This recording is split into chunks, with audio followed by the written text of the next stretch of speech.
How to make your Instagram account private, 2025 updated guide. Hey everyone, welcome back to HowtoMastery, your one-stop channel for easy and up-to-date tech tutorials. In today's video, I'll show you how to make your Instagram account private using the latest 2025 method, so only people you approve can see your posts and stories. Let's get started. First, open the Instagram app on your phone. Go to your profile by tapping the bottom right corner icon. Now tap the three lines in the top right corner and select Settings and Privacy.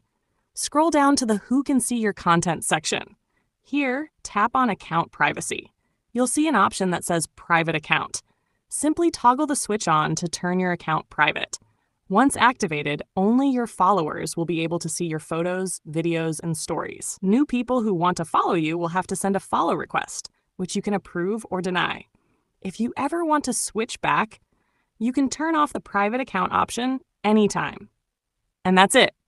You've successfully made your Instagram account private in just a few easy steps. If this video helped you, make sure to like, subscribe, and turn on the notification bell for more quick and helpful tutorials. Only on HowtoMastery.